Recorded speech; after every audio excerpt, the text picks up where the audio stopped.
Macho Mandalorian is here! Oh, yeah!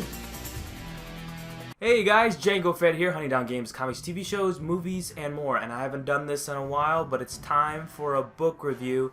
And this is for Star Wars Shadows of the Empire, the novel. This book came out in 1996 and written by Steve Perry and published by one of the earlier Star Wars publishers, Bantam. This book is freaking great because it's set between the events of The Empire Strikes Back, or Episode 5, and Episode 6, Return of the Jedi.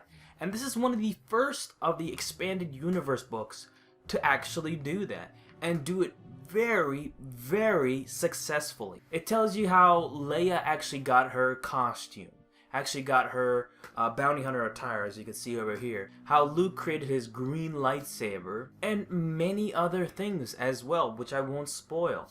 But this book does everything so perfectly well that I remember from the past when I first read it. This is actually the second time I've read it since I've been obsessed with Shadows of the Empire, recently, and played the video game, played the shit out of the video game. Check out my review, by the way. It's a great game, and it actually centers around Dash Rendar. Now this one, it actually focuses on many different characters, many of the main characters, Luke, Leia, Lando, and Dash Rendar. Dash Rendar being a mercenary to the rebellion, has no love for the Empire, is like pretty much Han, but more of a badass. Not afraid to get his hands dirty. Well, Han does too, but Dash Rendar is freaking amazing. He's an amazing character, and the way they did it in his book is even better than how they did it in the video game. He is even more of a badass. He is a great new character. And we also have Prince Xizor, the villain, who is assigning a contract to the bounty hunters to assassinate Luke Skywalker. And Darth Vader wants to keep him alive in order to convert him to the dark side of the Force. So he's pretty pissed off at that. And Prince Xizor has the permission with the Emperor, and he's on the good side of the Emperor, to do this thing. So the Emperor doesn't even know about this, but he wants to do this to piss off Vader for what he did to him and his family in the past. And this book is so brilliantly done in the way they wrote all these characters, these brand new characters, even though they're included in just this one book. The way they did these characters is phenomenal. I don't know what else to say about this amazing book other than you must read this book. Please, for the love of God, please read this book. It's freaking amazing. Now, what's great about this book and many of the Expanded Universe books, and I will emphasize this book more than any other book in the Star Wars Expanded Universe books, is that you don't have to read any of the other stuff. As long as you've watched the movies, you've watched Empire Strikes Back, you've watched Return of the Jedi, you've watched the original trilogy, and you want to get in the Expanded Universe, I highly recommend this book be your first book into the entry of the Expanded Universe.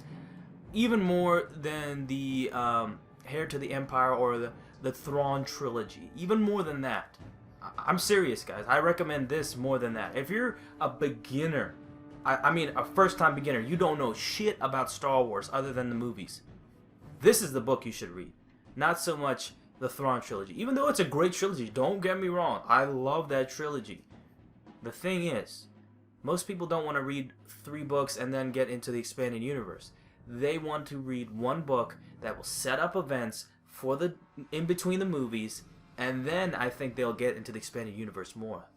This is the book that is meant for beginners. This is the true beginner's Expanded Universe book right here. I highly, highly recommend it. And without a doubt, Star Wars Shadows of the Empire, the novel, gets a...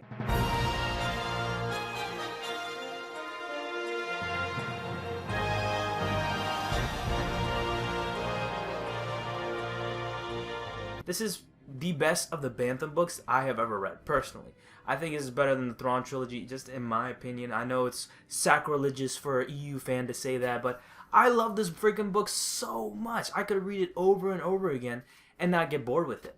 Even though I've read it only like a few times, like 2 times, I love this book. I freaking love this book. It's so freaking great. It's so easy to read. You don't have to read 2 other books to like finish the whole trilogy. It's just one book and that's it.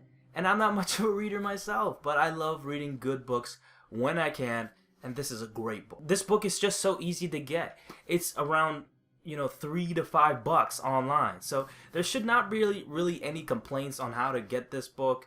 You could find it easily online for a really cheap price. So there's that. I mean, there should be no complaints, no reason why you shouldn't be able to get this book in the first place. I'm going to get back in the Star Wars gaming series soon, but I got so many projects as it is. But the next review I want to do, with considering it's Shadows of the Empire, is the Shadows of the Empire Omnibus. I've been reading that for a while, so I'm going to do a review of the whole comic series very soon. We will see, depending on how it goes with all this other stuff that's going on. But thank you guys so much for watching. Don't forget to please like and comment down below, and don't forget to subscribe to my channel, Django Fett, and I'll see you, my fellow Mandalorian, my Mandalorian brothers and sisters, next time. Oh, yeah!